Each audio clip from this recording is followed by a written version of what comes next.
The reason why you're not ranking isn't because you're not publishing enough blog posts. It's because your website hasn't hit these 3 milestones Google waits for before rewarding you with rankings. You've been watching YouTube videos, hitting publish, and 6 months later, no new rankings, no new customers. After doing SEO for a decade and working in multiple award-winning marketing agencies, I found that it's not about doing more, it's about completing the right tasks. And I've boiled it down to just 3 things. The first milestone is having 500 optimized pages.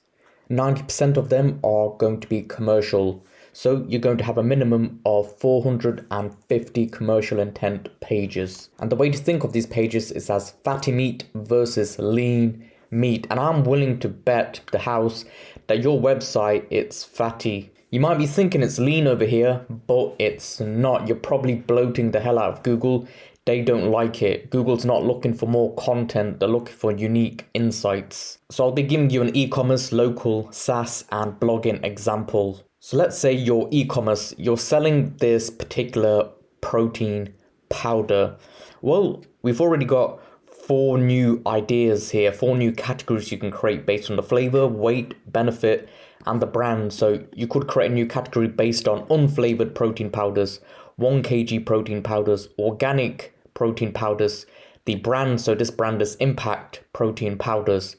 Right there's already 4 categories. And you're going to want to take a screenshot of this. So you're going to create categories based on your product's attributes. So let's say the size, you're in home decor. So you could have small sofas, large sofas, or X amount of centimeter sofas, the color, the weight of something. So 1 kilo protein powders that we just mentioned, the technical specifications. So a category on the resolution of your TV, let's say 1080p TVs, 4K TVs, etc.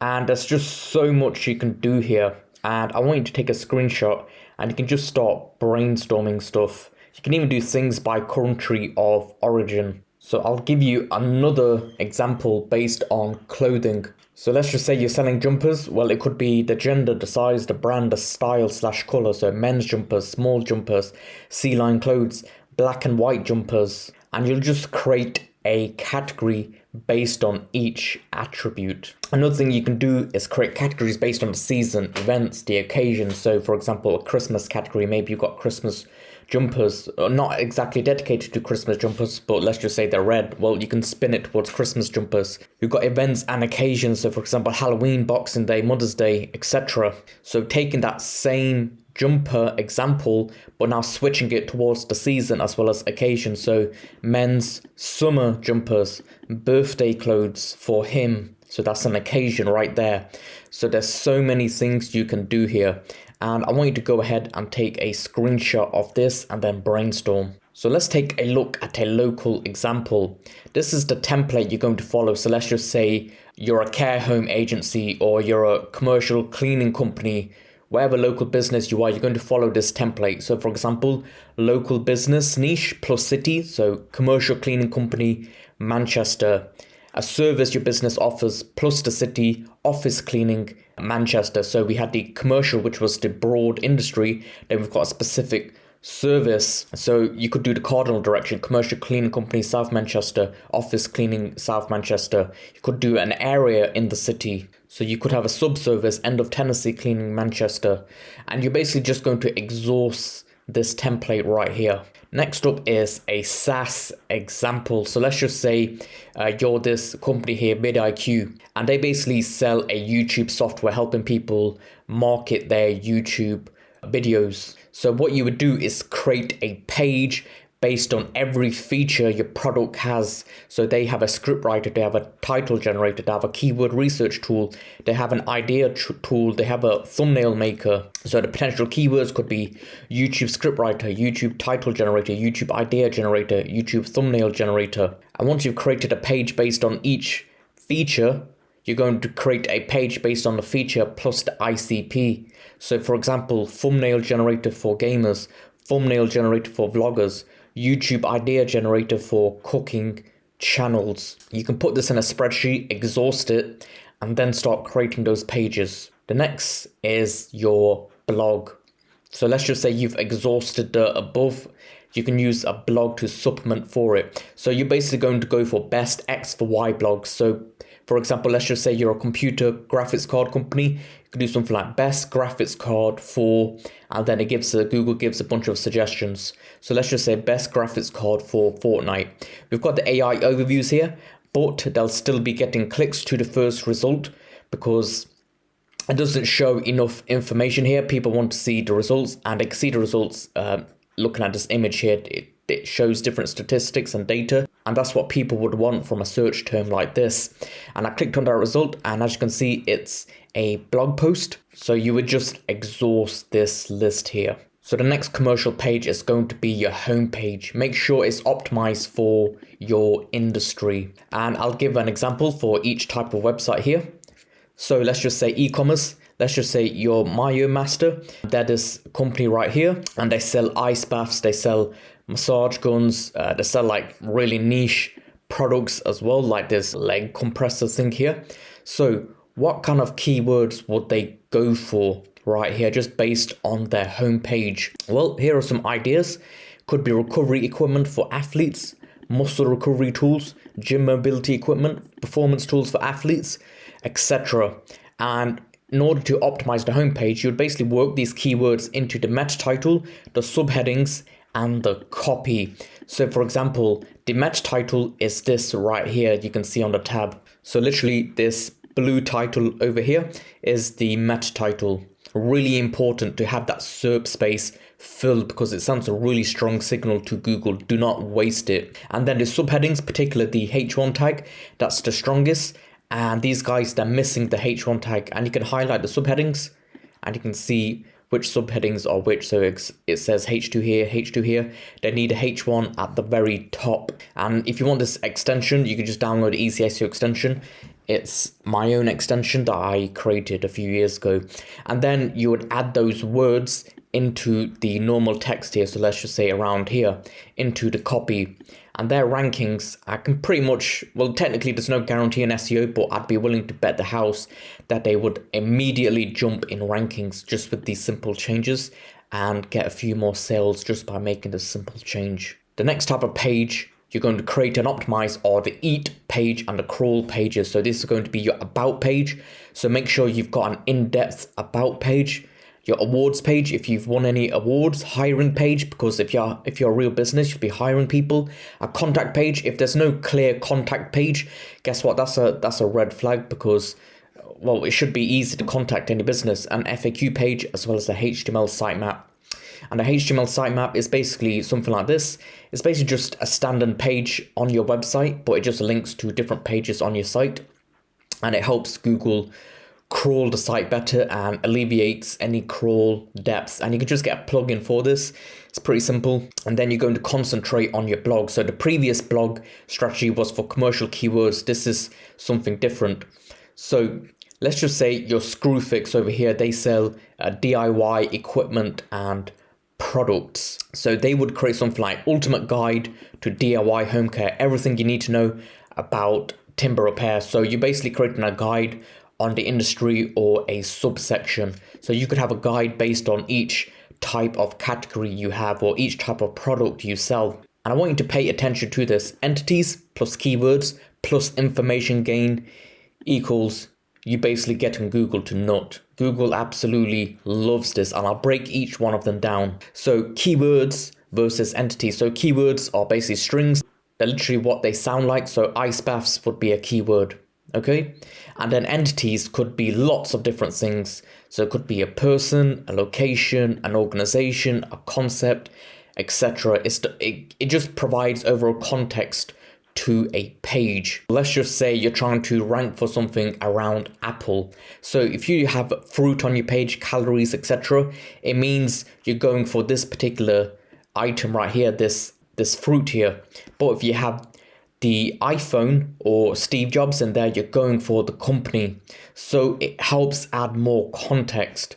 And essentially, you're increasing your relevancy scores because right now your competitors will look like this, and this is you. And one of the easiest ways to find keywords is by literally download the Easy SEO extension, go to Semantic Sniper, type in a keyword, hit start, and it'll pull in lots of different semantically related keywords. And I'll give you another example. So let's just take Tobey Maguire here.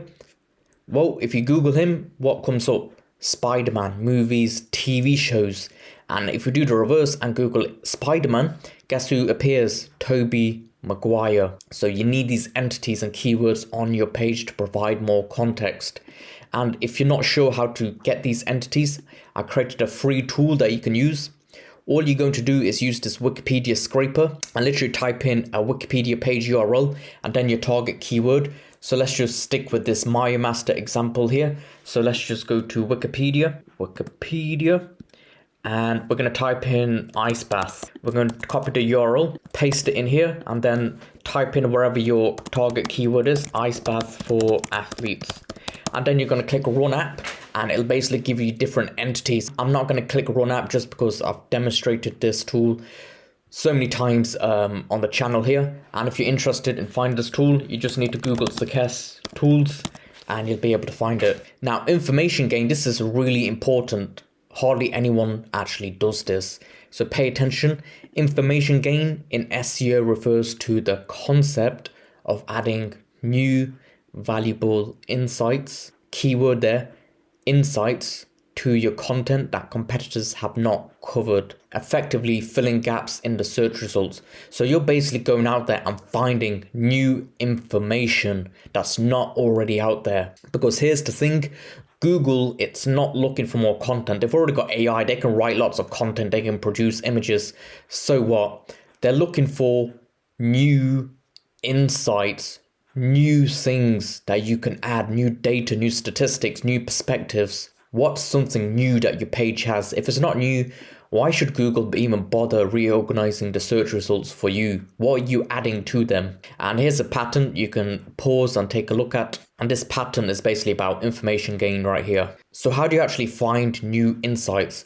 You're basically going to use platforms where your ideal customer already hangs out. And I'll give you an example here. So let's just say you're trying to rank for dice towers over here. So let's just open up a search result right here, dice towers and trays. Guess what? There's hardly any information on this page. So what I did was I joined niche specific Facebook groups and asked questions. So this dice tower here, I joined some board game Facebook groups and asked a question. I've been seeing these dice towers popping up a lot. Why would you use one of these other than they can look cool? And I got a bunch of comments, so I'll read a few of these. I had one and it made too much noise. I returned it. I never would have thought noise would have an impact. I had no idea. Build them yourself. That's another objection. Or use one of these. That's a great point. Because you have a friend that throws dice like a toddler. This guy put a list together and there's just lots of comments. And here are some key takeaways you can quickly read. So it's noisy. Use a small bowl instead. And guess what? If you were competing against this page or this page, let's click on this result. Again, hardly any information. You would have just provided the search engines lots of new insights. And there's lots of different ways to get these new insights, like Amazon reviews. I've got an example here, as well as using forums, how to do that. This example right here, YouTube using comments. And if you're interested in seeing all of this, either you can pause and give it a read, or you can comment below and let me know if you want a dedicated video towards this. And if this is feeling a bit overwhelming, you can book a one-on-one call with me where I'll guide you, basically create a plan tailored for your website. I'll leave a link in the description below. Now we're moving on to milestone 2, 200 consciously built backlinks. And at least 25% of them are going to be guest posts. And you might think, oh my God, 200 links. It's really not as hard as you think. And a link, so for anyone never understanding a backlink before, if you've never heard of it, so let's just say this is your website and it receives a link, a link from website B over here. That's called a backlink. The way to think of them is as votes. The more votes you get, the higher you'll rank. However, not all of these votes are created equal, and I'll explain a bit more about that. So what you're going to do is start with social media. You're going to have at least 20 of these links, and you're going to start off with the main one. So let's just say Facebook, for example. Just go to your about page, enter your website in there. You've got X, you've got Instagram, you've got TikTok. Just build the main ones out, and then you can just keep on building them and just get 20 of them. That's a good foundation. And then you're going to go on free blogging platforms. You can just get 10 of these. So you've got Medium, you've got Substacks, and you can just Google free blogging platforms and you'll just get a list. So what are some topics you write about on these blogging platforms? Well, there are two. So number one, where to buy X product / service, and best place to X service. And I'll give you an example. So let's just stick with MyoMaster. They would publish on Medium where to buy a home sauna. Another article they could create on Substack is best company for athletic equipment. And here's what's happening here when you're doing this on these platforms. Google's crawling the web, right? It's crawling these pages, and then it's understanding these pages, not just Google, but LLMs like ChatGPT. And what's happening here is a consensus is being created. So if Substack over here, Medium, Blogger, all these big platforms, if the crawlers are seeing that the best company for athletic equipment is MyoMaster, well, guess what? That creates a consensus. And a consensus is when everyone or most people are in agreement with something.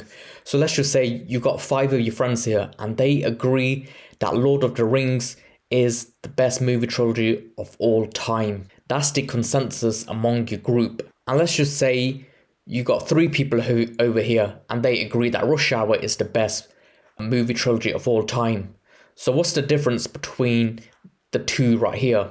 Well, these 3 over here, they're actual movie critiquers, they're professionals, where these guys over here, they're hobbyists. So this is going to be quantity versus quality. And by publishing on these big blogging platforms, it shows that you're producing quality because they've got the authority. Medium's got a lot of authority, Substack's got a lot of authority, Blogger's got a lot of authority.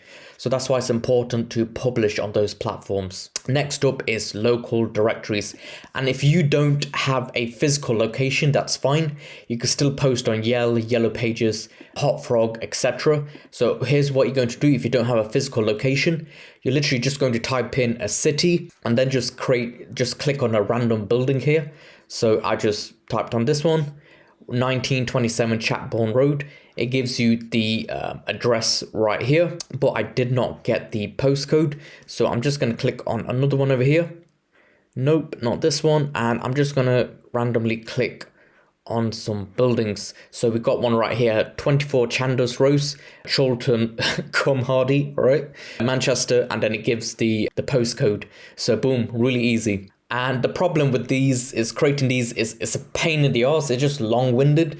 So you can just outsource this. So I like to use a platform called Legit when I'm outsourcing this. So you can just find someone who will build these citations. You'll just give your address and your website link and call it a day. And right there, you've just built 50 links. And then you've got miscellaneous links. You can build about 10 of these. So things like forums. So for example, Quora, you can cite your website, let's just say your blog, as a resource in there. And then after that, 100 guest posts. So I want you to really pay attention to this because the guest posts, that's what's really going to move the rankings. So to put into more context, so here's the backlink power. Guest posts are all the way up here in terms of power. Directories, not a lot. Forums, hardly anything. So you're still going to want to build these other links, not just because they're free, but they'll increase the number of domains that are linking to you. But the real hard pushers are going to be the guest posts. And guest posts is literally getting a link on someone's blog essentially to your website. So for example, if you're an SEO company, getting a link from this, 5 steps to optimize your website to attract investors would be a good link. So it's pretty simple in terms of understanding this. And I want you to understand one thing. Guest posting is a pay to win game. No one cares that you can provide content. They will ask for money. So what makes a guest post worth it? It's worth you noting this down. So authority of a website matters, but relevance is king. So let's just say you could get a link from this particular website to your website. This is about dice towers and your website is about board games. That would be a good link versus getting a link from MyoMaster. It wouldn't be very relevant, even though it's a high authority domain. So you want to ensure that the website is relevant, then judge by traffic, not domain authority. So you can use this tool here called SEMrush. So this website's got the authority of 27 and organic search traffic of 2,400. Let's just say this is 24,000 and the authority is still 27. Well, that's an even better link. So always pay more attention, because if it's not getting any traffic, that means Google does not trust the website. Traffic locations. If you're trying to rank a UK domain, try and get links from a UK website. Must be in English. Avoid link farms and PBNs. So these are basically websites set up just to get links, essentially. And then links must be do follow. So if you want to see what the difference between a do follow no follow link is, you can just click on links here, and then it'll say highlight no follow or highlight do follow. So you can see if it's a no follow or do follow link. And more about this in just a second. So again, you can use that tool SEMrush to see the metrics of a website. So I got this link from a website. I know it's a really strong link that pushed the page that my client wanted to rank to the first page. So what made it so powerful? Well, this client, they wanted to rank for a Birmingham term, and this website was ranking for a bunch of Birmingham terms already. So even though it wasn't killing it in terms of traffic and authority, it was just highly relevant. And that's what made it a strong link. It was the relevancy. And when you're buying a link, you can just ask that person who's going to place the link, is this a do follow link? So one of the ways you can find these types of links here is through Facebook groups. So what I'd recommend you do before I hop into this is be prepared for all the messages. That's why I recommend creating a separate Facebook account. And what you're going to do is join a bunch of different SEO guest posting groups and SEO groups in general. And then you're going to post this, looking to guest post on, and then whatever your website's related to, so tech related websites. Requirements: at least 1,000 plus traffic from English speaking countries according to SEMrush, no PBNs, English only, links must be do follow. And you'll end up getting a bunch of messages. So what you're going to do is negotiate the price down as much as possible. Make sure you provide them with the content, and then only after they've hit publish, you pay them. Another platform you can use is Upwork. So it's just a freelance website. You can just publish a job listing on here. So look for backlinks on a Utoxter related websites only. Website requirements, and then I just copy and pasted the same requirements that I pasted on Facebook. And this is one really important thing to put in there. Please send links to the websites and not spreadsheet link / attachment along with the price, because a lot of people, they'll just send you a spreadsheet, and I don't want to sort through a bloody spreadsheet. So that's why I put that here. So the third and final milestone, probably the hardest milestone to reach, and that is branded searches, getting people to actually type in your business into the search. And the way to think of branded searches is as a moat. It's basically the only thing that I've found that's the best protection against Google updates, because I've been in God knows how many Google Search Console accounts, small businesses and businesses making billions. And the ones that are the most Google update proof are the ones that have a bunch of branded searches. So how do you actually build branded searches? I'd recommend starting off with direct mail, actually having an offer and sending it out there so people actually search you up. Another way you can do this is through YouTube call to actions. So do you remember where I showed you that Wikipedia tool and I said type in suggest tools? And I've done this in other YouTube videos and people have looked this up. And another way is through trending platforms. So for example, TikTok is currently trending. You could create content on there and then send people back to your website, but just tell them you can just Google whatever that you want them to Google. And then time plus consistency, because all this is going to take time and consistency. It's not going to come overnight. And once you've completed this, your rankings are going to explode like they have done for my clients here. And I even had one client recently ask me to pause because they couldn't handle all the leads that were coming through. They didn't have the staff, and they hit all 3 of these milestones.